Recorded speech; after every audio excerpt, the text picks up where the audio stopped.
I think it's really important to develop characters that feel real. In order to do that, you kind of have to dig into your most vulnerable, rawest parts of yourself. And I kind of gift different characters some of my insecurities, some of my fears, some of my own personal difficulties so that it really feels real. And this is true not just for my main character. Of course, your main character feels a little closer to you, but I gift these elements to all of my characters because that's just real. That's humanity. Sometimes I think, well, this person is kind of like a mix of that person I know and that person I know. And then I blend them together. And that helps me sort of get their voice, figure out how they would talk. Sometimes I'll give characters different interests. I think the biggest thing is that your characters have to be different enough. They have to have different backgrounds. They have to have different values, different beliefs, different strengths, different weaknesses. And then they feel real. And then they're going to clash more within your story. This person's going to make this choice. That person's going to make that choice. And they'll have problems. Your main character is going to make mistakes in those interactions. It's not going to be as easy for them. A story is about growth, primarily your main character's growth, but of course, all the characters are going to grow. So I really like to intentionally think about their backgrounds, their families, everything that would have made them who they are before this point, our backstory, everything that's happened before now, our trauma, everything informs what we do in this moment and going forward. How much healing have they had? What is their key misbelief about themselves, about the world? And how is that going to need to change and how's that going to have to change for them to get what they want? You need to figure out those things. And sometimes you have to dig into your own sadness, your own difficulty, and also maybe dig into your empathy about people you know. And I also want to say, in terms of empathy, your antagonist also has to be a real person. We have to think, how did they get that way? And even if we don't like them, can we find something good about them? Some moment where they're decent, or maybe they're funny, or some redeeming element about them, because most people have that, as much as we don't want to admit it for the people we don't like.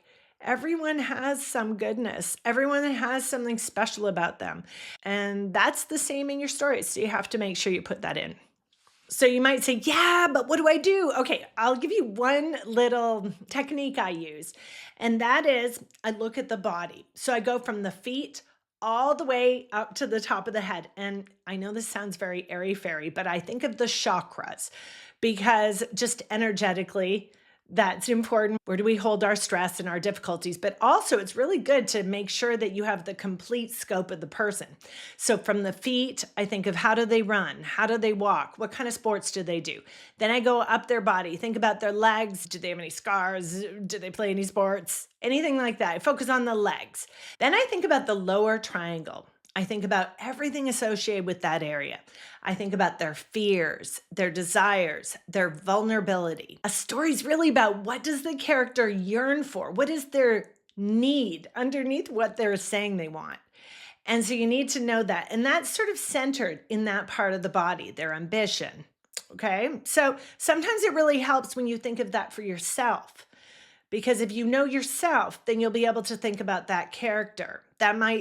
That character might be an old version of you. It might be someone totally different, but maybe you can access something within their body in that lower chakra. So essential. Whatever they fear, you're going to make happen. Whatever they desire, that's what they're going for.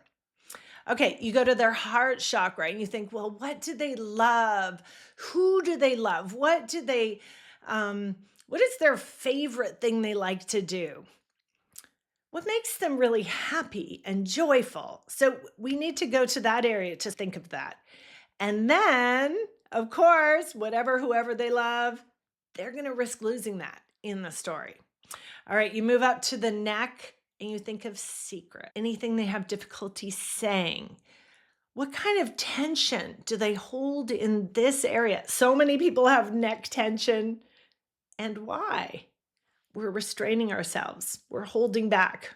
We're tightening in that area. So what is your character holding in that area? Okay, so now you move up. You think about the mouth. What expressions do they say? What food do they eat? Then you move to their nose. What smells do they love? What smells bring powerful memory, good and bad? Go up to their eyes. How do they see the world? What do they notice in the world? What I notice is very different from what my family members notice. I don't tend to notice buildings. They'll be like, "Did you notice that really cool statue?" Blah, blah, blah. I'm like, no, I did not see that. I saw the woman limping out of the building and I was wondering what was wrong with her knee. So we're all different, right? Okay, so then you go up and let's talk about the top of the head. Okay, so in terms of chakras, top of the head, of course, is your connection to spirit. Do they have any religion, any kind of spirituality, any beliefs about anything? So you think of that. I also like to think of the brain. How does their brain function? Do they have strengths and weaknesses in terms of what they remember and what they don't remember? What kind of knowledge is in that brain? And if you haven't thought of that, gift them with some special kind of knowledge that you have or that you would like to have because you're going to do a lot of research. So then we think about the arms. The hands. What do they do with their hands? How do they move their hands? How do they fidget? Everybody has pacifying body language, and we have our favorites. Some people pull on their hair, some people pull on their nose, some people rub their neck, some people mess around with their clothing, some people bite on their nails. So you need to know what your character's favorite pacifying body language is. And not just for your main character, but all the characters, because they're all going to be responding to different things that happen. And we do it more often when we're feeling kind of anxious. That's a really easy way to get to know your character. Just embody them and go from the feet all the way to the top. You just go through all the different body parts and think about different elements associated with that body part. The other thing, the reason why this is so useful is that if it's your main character, you have to get into their body and embody them. You're going to have to look through their eyes and hear with their ears and smell with their nose. And if you can't do that in your imagination, it's going to be really hard to do that on the page. A little thing connected with that too is I draw it. So I draw their body. I'm not a good artist. You just draw it really fast. And then you draw lines out from each of these body parts to express anything that's coming up for you. Sometimes I'll be drawing on the shoes. I'll be like, what kind of shoes would they wear? And I'll put boots on them with high heels. And then suddenly I'll get this flash like, oh, their mom doesn't like those boots because those heels are dangerous. Okay, I'm going to write that down. Whatever, you'll see their own opinions. Maybe they think, ugh, my skin, I have a lot of zits. And they're always trying to cover it up. But I wouldn't have known that if I hadn't drawn the character. And then I'll be like, they have some opinions about their skin. So I'll draw a line out and I'll riff a little bit next to the, bad drawing. Okay?